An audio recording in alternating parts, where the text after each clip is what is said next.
Hi friends, journalism is quite a risky profession that demands a lot from the person pursuing it as a career. While some journalists only focus on sensationalization, there are some brave hearts like the one I'll be talking about today who completely changed the approach to reporting on news and also set new benchmarks.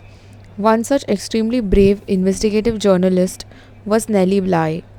Elizabeth Jane Cochrane was a girl who was very strong headed and opinionated since the very beginning. Today she is known by her pen name Nellie Bly, which she used for the journalism career she opted for. She was born on 5th May 1864 in Pennsylvania. As a child, she was kind of girly and loved the color pink, because of which she earned the nickname Pinky. As she grew into a teenager, she grew out of this girly phase and became quite prim and proper. She had to drop out of university due to financial issues. One day she read an infuriating article in the Pittsburgh Dispatch titled What Girls Are Good For. This article angered Elizabeth, and rightly so, as it had been written with a very narrow minded mentality that showcased women as only being alive to give birth to kids and do household chores.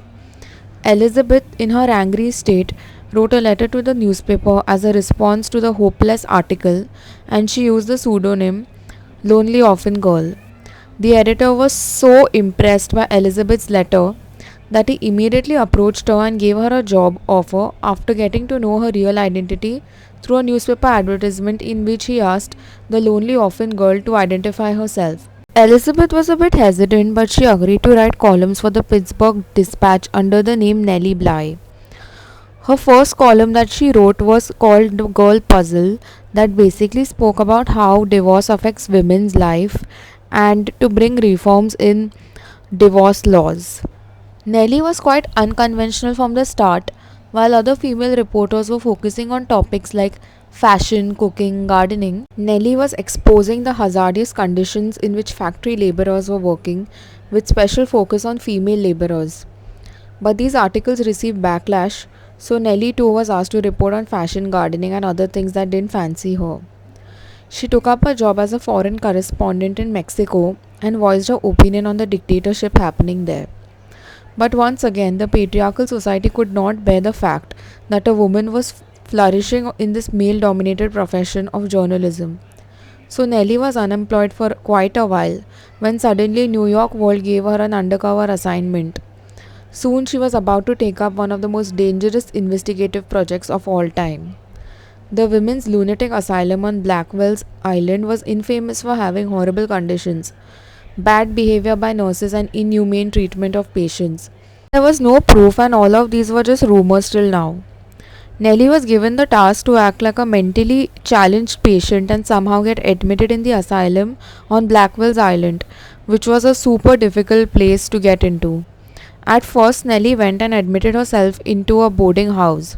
To look insane, Nellie stayed awake all night, gave creepy, wide eyed expressions, and accused all the other boarders of being insane. It was such a good performance that the police was called to deal with her, and she was sent to the Blackwell's Island Asylum. When she was admitted in the asylum, all the rumors were proven to be true. She dropped the act of being insane as she realized that many of her fellow patients were not insane, but were forced to live there. She also realized that the nurses were super cruel and absolutely wild towards the patients. It was freezing cold in the asylum, but they received no blankets, but just a wet rag with fungus in it. They were fed spoiled beef, disgusting dry prunes, and other rotten meals. They all were beaten by the nurses too and were also forced to bathe with ice cold water. The same was used to wash each woman. The nurses slept in a cozy manner with their blankets while the patients suffered in silence. It was a deplorable experience for Nellie, who was horrified and worried whether she'll ever be able to return home. But luckily, after 10 days of suffering, her reporter colleague rescued her from the asylum. Nellie published reports on her experience, which was later converted in a book called 10 Days in a Madhouse. Even though the asylum tried to hide its dark secrets by cleaning its facility and feeding the patients, they were punished for their wrongdoings. Nellie became an overnight celebrity and had an exclusive interview with the insane female serial criminal Lizzie Halliday, who was the first woman to be sentenced to the electric chair. To add another feather to her cap, Nellie decided and completed a world tour around the world in 72 days.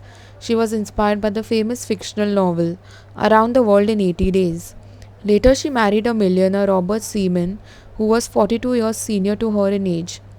She also had to quit journalism because her husband's health was deteriorating and instead became the head of the ironclad manufacturing company, her husband's company. Nellie Bly passed away quite early in 1922 at the age of 57 due to pneumonia. Over the years, we have come across several women who have helped pave the way and the future of our females of today, one of which was Elizabeth Jane Crockin, better known as Nellie Bly. So friends, I hope you liked the video. For more such videos, please like, share, subscribe, click the bell icon, and I'll see you next time. Thanks for watching.